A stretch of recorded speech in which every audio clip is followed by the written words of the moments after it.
आपने कभी परमेश्वर की उपस्थिति को आपके जीवन में महसूस किया है? क्या परमेश्वर के सामर्थ्य को, परमेश्वर की शक्ति को आपने आपके जीवन में महसूस किया है? तो चलिए मेरे प्रियो, आज मैं आपसे कहने के लिए चाहता हूँ कि परमेश्वर का उपस्थिति, परमेश्वर का सामर्थ्य हमारे जीवन में कैसे कामों को करता है। हम देखते हैं प्रेरितों का काम का किताब के अंदर में 28 अध्याय में, वहाँ पर हम देखते हैं एक माल्टा द्वीप के बारे में, और वहाँ पे एक पुबलिस व्यक्ति जो था, जो उस माल्टा द्वीप का जो एक सरदार था, वहाँ का एक जो खास व्यक्ति था, उसके बारे में हम कुछ बातों को देखेंगे। हम देखते हैं जब पौलुस उसकी यात्रा को शुरू करता है, समुद्र से होकर रोम की ओर जब जाता है, काफी समस्या, काफी दुख और तकलीफ का सामना करते हुए, आंधी तूफान का सामना करते हुए वो आगे बढ़ता है। और उसी समय वहां पर वो एक माल्टा द्वीप में पहुंचते हैं, और वहां जाकर परमेश्वर ने उसको इस्तेमाल किया। उसके जीवन से कई सारे चमत्कारों को परमेश्वर वहां पर किया। उसके बारे में मैं 2 चमत्कारों को आपको बताने के लिए चाहता हूं, क्योंकि ये जो समुद्र से आए थे, काफी भीग गए थे, इसलिए उनको ठंड के कारण वहां के जो लोग थे उनका अच्छा सेवा किया, उनके अच्छे देखभाल किया है। तो यहाँ पर हम देखते हैं कि लकड़ियों को लाकर वहां पर वो जलाते हैं, और उसी समय में पौलुस एक गट्ठा को लेकर जैसे वो आग में डालता है, एक जहरीला सांप उसके हाथों के ऊपर लपेट जाता है। उस समय वहां के लोग सोचते हैं ये जो व्यक्ति है जरूर पापी होगा, हत्यारा होगा, क्योंकि समुद्र से तो ये बच गया, लेकिन यहाँ का जो देवता इसको नहीं छोड़ा करके कहते हैं। जब पौलुस उसको झटक देता है, वो आग में गिर जाता है सांप, और उसके बाद में हम देखते हैं वहां के जो लोग थे वो इंतजार करते हैं, अभी कुछ समय में पौलुस का हाथ सूज जाएगा या ये मर जाएगा, ऐसा करके वो सोचते हैं। लेकिन जब कुछ नहीं होता है, उनके विचारों को बदल देते हैं और कहते हैं कि नहीं, ये तो देवता है हमारे बीच में, करके कहते हैं। मेरे प्रिय, यहाँ पर हम एक बात को देखते हैं, जब हमारे जीवन में सब कुछ अच्छा होता है, उस समय लोग सोचते हैं ये बहुत अच्छा व्यक्ति है, ये बहुत भला व्यक्ति है, इसके साथ परमेश्वर का उपस्थिति है, ऐसा सोचते हैं। लेकिन अगर हमारे जीवन में अगर कुछ समस्या आती है, तकलीफ आती है, उस समय लोग हमें कहेंगे ये तो पापी है, ये तो सही व्यक्ति नहीं है।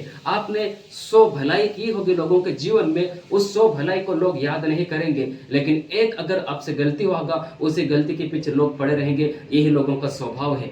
लेकिन क्या हम ऐसी बातों को सुनकर, ऐसी बातों को सोचकर हम जो भला करते हैं, हम जो अच्छा करते हैं, उसको हम भूल जाए? नहीं मेरे प्रियो, लोगों का काम है ये कहना, लेकिन हम जो भलाई करते हैं हम उसको करते रहना है। उसके बाद में पहला चमत्कार हम वहां पर देखते हैं, पौलुस को वो विषैला सांप कुछ भी नहीं कर पाता है, लेकिन पौलुस वहां पर चंगा रहता है। फिर उसके बाद में वहां का जो सरदार था उसको अपने घर पर लेकर जाता है। वहां पर वो देखता है कि उसका जो पिताजी है, उस सरदार का पिता, पुबलिस का पिताजी, वो एक बुखार से, ज्वर से पीड़ित था और दस्त से वो परेशान था। वहां पर लिखा है कि वो इस बीमारी से दुखी था। तो पता नहीं वो कितने समय से इस बीमारी से होकर वो लड़ रहा था, कितने समय से ये दुख तकलीफ से होकर वो उस पुबलिस के पिताजी गुजर रहा था। लेकिन जैसे परमेश्वर का उपस्थिति उस घर में पहुंचता है, जैसे प्रभु का दास उस पुबलिस के घर में पहुंचता है, उसी समय परमेश्वर वहां पर भी एक चमत्कार को करता है। जब पौलुस वहां पर जाता है, उस व्यक्ति के लिए, उस पुबलिस के पिताजी के लिए प्रार्थना करता है, उसका ज्वर उतर जाता है और उसका जो दस्त है वो भी बंद हो जाता है। मेरे प्रिय, यहाँ पर हम देखते हैं यह है परमेश्वर का उपस्थिति, यह है परमेश्वर का ताकत, यह है परमेश्वर का सामर्थ्य। अगर हम प्रभु के सामर्थ्य के ऊपर में विश्वास करते हैं, प्रभु के ऊपर में विश्वास करते हैं, परमेश्वर हमारे घर में भी उस चमत्कारों को करता है। मेरे प्रियो, पहले इस घर के बारे में हम जानते हैं वो कैसा घर होगा। कई प्रकार के पाप इस घर में हुआ होगा, कई प्रकार के एक जो प्रभु नहीं चाहता ऐसी बातें इसके घर में हुआ होगा, कई प्रकार के एक जो कहते हैं जैसे परमेश्वर को उपस्थिति हो, उस घर में जाने से उस घर का परिस्थिति बदल जाता है।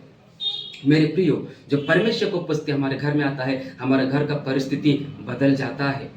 पहले हो सकता है हम गाली देने वाले होंगे, पहले हो सकते हैं हम शराब पीने वाले, गुटखा खाने वाले, तंबाकू खाने वाले होंगे, पहले हम लड़ाई झगड़ा करने वाले होंगे, पहले हम बदमाश होंगे। लेकिन जब प्रभु यीशु का उपस्थिति हमारे घर में आता है, उस समय वो घर का परिस्थिति बदल जाता है। यह है परमेश्वर की उपस्थिति। परमेश्वर की उपस्थिति हमारे व्यक्तिगत जीवन को बदलता है, परमेश्वर की उपस्थिति हमारे परिवार को बदलता है, परमेश्वर की उपस्थिति हमारे आड़ोसी पड़ोसियों के जीवन को बदलता है। वो है परमेश्वर का उपस्थिति। मेरे प्रिय, घर हम किसको कहते हैं? जहां पर प्रेम होता है, जहां पर पति पत्नी प्रेम से रहते हैं, जहां पर हम एक दूसरों के बारे में अच्छा सोचते हैं, जहां पर हम सब कुछ मिलकर एक अच्छा कामों को करते हैं, अच्छी बातें होती है, प्रार्थना होता है, आराधना होता है, उसको हम घर कहते हैं। हम बाजार को घर नहीं कह सकते हैं, क्योंकि बाजार में कई प्रकार के लोग आते हैं। बाजार में लड़ाई करने वाले लोग हैं, झगड़ा करने वाले लोग हैं, बदमाश लोग हैं, गुंडे लोग हैं, एक दूसरों के बारे में बुरी योजना बनाने वाले लोग हैं। उसको बाजार को हम घर नहीं कहते, लेकिन हम घर किसको कहते? जहां पर लोग रहते हैं। लेकिन वो घर वैसा होना चाहिए जैसा परमेश्वर कहता है, जैसा परमेश्वर चाहता है वैसा घर होना चाहिए।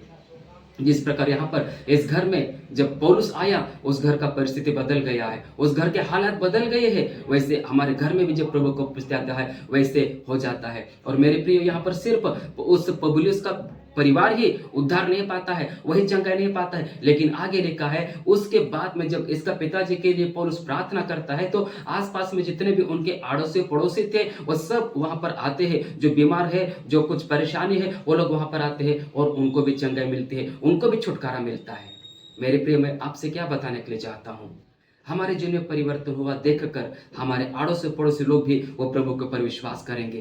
तो इसका मतलब क्या है? हम दूसरों के लिए आशीष का कारण होना चाहिए, हम दूसरों के लिए उन्नति का कारण होना चाहिए, हम दूसरों के लिए उद्धार का कारण होना चाहिए, दूसरों के लिए हम एक अच्छा नमूना होना चाहिए, ताकि लोग प्रभु के ऊपर में विश्वास करें। हमारे द्वारा किसी को ठेस ना पहुंचे, हमारे द्वारा किसी को दुख ना लगे, हमारे द्वारा कोई प्रभु से दूर ना हो जाए, हमारे द्वारा लोग आशीषित होना चाहिए। प्रभु परमेश्वर आप सबको आशीष दे।